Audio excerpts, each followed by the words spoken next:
నేనెవరిని who am I అనేటువంటి ఒక మూవీని మన ముందుకు తీసుకురాబోతున్నటువంటి ఆ ప్రొడ్యూసర్స్ మనతో ఉన్నారు. ఒకసారి వారి గురించి ఈ సినిమా ఎలా చేశారు ఏంటి అనేది కనుక్కుందాం. నమస్తే మేడం. నమస్తే అండి. మేడం, నేనెవరిని అనేటువంటి టైటిల్ని పెట్టి మీరు ఒక సినిమా తీసుకురాబోతున్నారు కదా. అవును.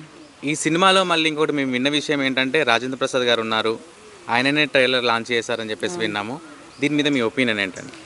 ఈ సినిమా అంతా కూడా రాజేంద్ర ప్రసాద్ బేస్ చేసుకునే ఉంటుంది, మొత్తం స్టోరీ అంతా ఎక్కువ.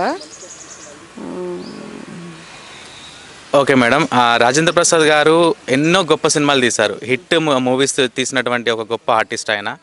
అటువంటి ఆర్టిస్ట్ని మన సినిమాకి అంటే మీరు ఏ విధంగా ఒప్పించడం జరిగింది? కథని నచ్చి చేశారా ఆయన, లేకుంటే మీరు ఏమైనా పర్సనల్గా ఒప్పించినటువంటి విషయాలు ఏమైనా ఉన్నాయా? కథ నచ్చే చేశారండి. స్క్రిప్ట్ అంతా సార్కి ముందు సెండ్ చేస్తే అతను చూసి డైలాగ్స్ అన్నీ నచ్చి నేనైతేనే ఇక ఈ స్టోరీకి కరెక్ట్ యాప్ట్ అని కథ నచ్చే చేశారు.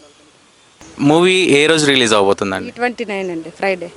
ఈ మన మే 29th రిలీజ్ అవబోతుంది. మేడం, ఆడియన్స్ మన సినిమా చూడాలి అనుకుంటే ఎందుకు సినిమా చూడాలి? వన్ వర్డ్ మీరు ఏం చెప్పగలుగుతారు? ఎందుకంటే ఇది ఫ్యామిలీ డ్రామా అండి. అట్లా అందరూ పిల్లలు ఫ్యామిలీస్ అందరూ పిల్లలు అందరితో పాటు వచ్చి చూడగలిగే సబ్జెక్ట్ ఇది. సార్, మీ మాటల్లో నేనెవరు అనేటువంటి హూ ఆమ్ ఐ అనే టైటిల్ పెట్టి సినిమా తీసుకొచ్చారు కాబట్టి మీ మాటల్లో ఒక్కసారి మన సినిమా గురించి చెప్పండి. మన సినిమా మంచి ఫ్యామిలీ ఓరియంటెడ్ అండి.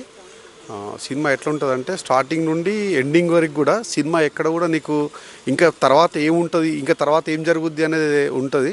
కాబట్టి సినిమా ఒక ఫ్యామిలీ ఓరియంటెడ్, ఎక్కడ కూడా ఫ్యామిలీతోనే వచ్చి చూడడానికి కంఫర్టబుల్గా ఉంటుంది. నువ్వెవరు అని తెలుసుకోవడానికి నేనెవరు అనే సినిమా చూస్తే ఇంకా నీకు మొత్తం సినిమా ఫంట్ అనేది అర్థమైంది.